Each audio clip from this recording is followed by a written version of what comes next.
Good afternoon, everybody. Excellencies, ladies and gentlemen, dear friends and colleagues. It is indeed a great pleasure for me to welcome to the International Peace Institute the Prime Minister and Minister for Foreign Affairs of the State of Qatar, Sheikh Hamad bin Yassim bin Jaber Al Thani. I would also like to say that Sheikh Hamad is a very good friend of ours, and of course, most importantly, in addition to all his other functions, he is a long-standing member of IPI's International Advisory Board.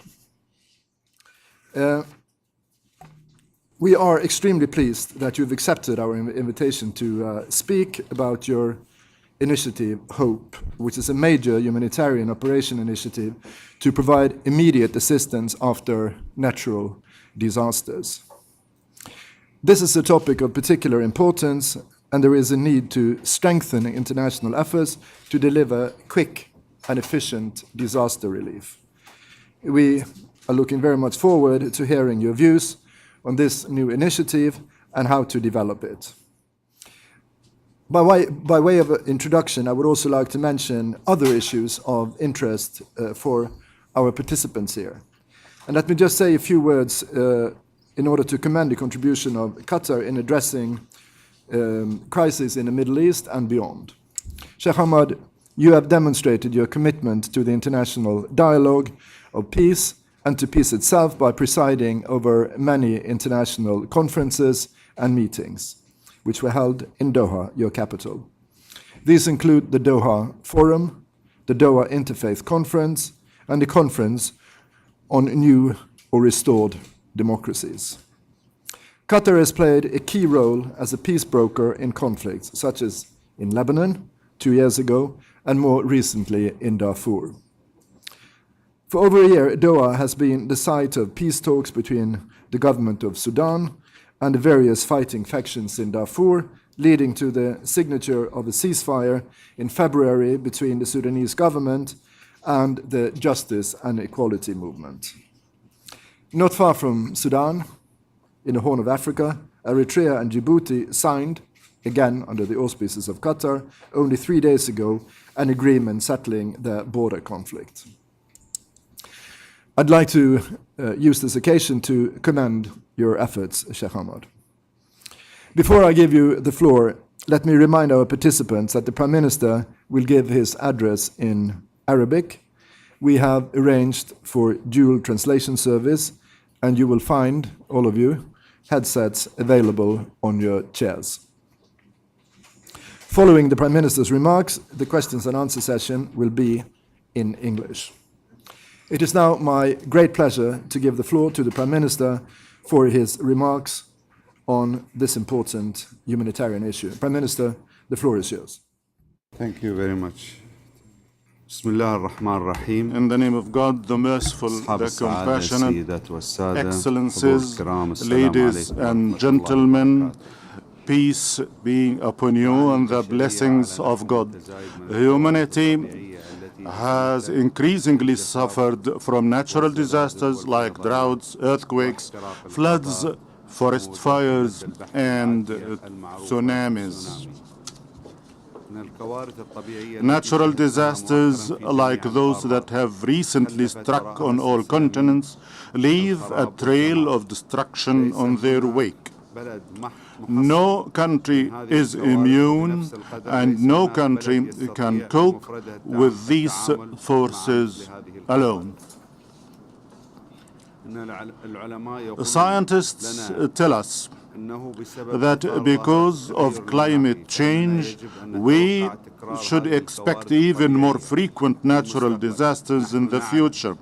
There is no way to predict where and when these disasters will strike, but you can be sure that it is only a matter of time until the next catastrophe strikes. So we have to ask, are we prepared? This year's earthquake in Haiti offers us some lessons. The world watched in horror the scenes of devastation.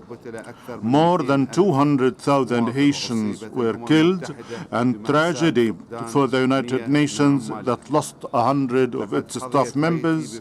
There was a vast outpouring of sympathy and solidarity, matched by huge amounts of aid. For its part, Qatar sent a C-17 aircraft loaded with more than 50 tons of urgent relief material to Haiti, along with the rescue team. This is in addition to $20 million, which the state of Qatar donated for reconstruction in Haiti during the UN conference held for that purpose. We have undertaken similar search and rescue efforts in Indonesia, Pakistan, and Chile, and other states. But disaster relief cannot just be a number of well-meaning national initiatives. If too many ambulances rush to a catastrophe at the same time, there will be a traffic jam. This does not help those in need. Instead, there must be a clear view of the immediate needs on the ground. There must be coordination, and the necessary skills and equipment must be deployed quickly in order to save lives. Ladies and gentlemen, guidelines exist on the rapid deployment of military and civil defense assets, the so-called Oslo guidelines, which are overseen by the UN Office for the Coordination of Humanitarian Affairs, OCHA. I salute the great work that the entire UN system, with its limited resources, is doing in difficult situations around the world. My concern, however, is that these excellent procedures, which have been painstakingly worked out, cannot depend on advance official commitment of relief assets. Nor is there standardized, certified training for disaster relief staff around the world. This is a major handicap in turning plans into action.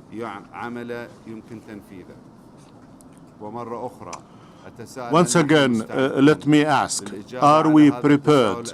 In answer, let me say that today I am proposing the establishment of a humanitarian operation force to be known as Hope 4.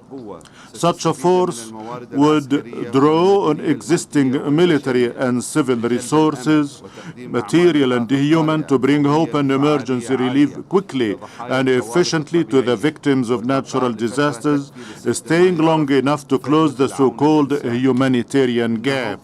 The Hope 4 would build on lessons learned from similar initiatives like standby high readiness humanitarian brigades, existing disaster relief forces, and other proposals that have been made to create a humanitarian rapid reaction force.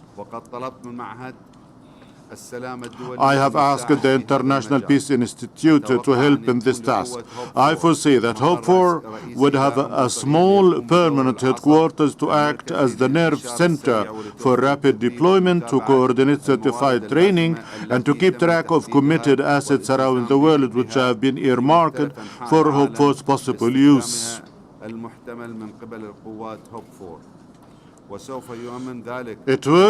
This would ensure sufficient regional coverage to provide well-equipped and well-trained rapid humanitarian deployment at short notice anywhere in the world. In response to any humanitarian crisis, Hope 4 would establish a rapidly deployable field headquarters augmented by regional experts capable of assisting local area emergency management together with national authorities. It would cooperate with civil society, NGOs, and other humanitarian actors. Because Hope 4 is different, it must look and act differently. We must recognize that when deployed in disaster relief, the military, due its traditional role, is sometimes perceived as a threat by local inhabitants or civil society, even though it has the best intentions. That is why Hope for personnel would therefore have a distinctive colored helmet, a beret, shoulder flash, and a vehicle marking to identify them as a visible force for good and to insist an ethic of humanitarian assistance, the pride in delivering hope among those serving in Hope for operations. Ladies and gentlemen, I anticipate considerable support for this initiative. Indeed, a number of foreign ministers that I have spoken to about Hope for are very enthusiastic. We shall continue with our consultations at this level in order to explore the possibility of creating Hope for. Certainly, we shall draw on the work of experts in this field. Based on the opinions made in the consultations and the experts' opinion, we shall present the ideas and opinions to a meeting along the side of the next session of General Assembly of the UN, to which we shall invite all member states in an effort to carry out the idea. To work, Hope for will require a working team consisting of foreign ministers by the people who are interested in participating in this idea. To work, Hope for will require participating states or organizations that will commit to have their forces trained to the OCHA standards.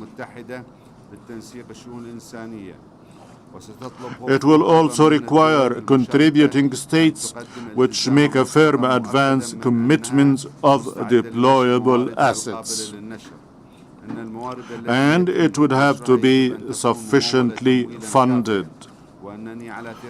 By establishing a humanitarian operation force along these lines, I am confident that we will be in a better position to deliver hope and save lives after humanitarian disaster. Thank you for your attention.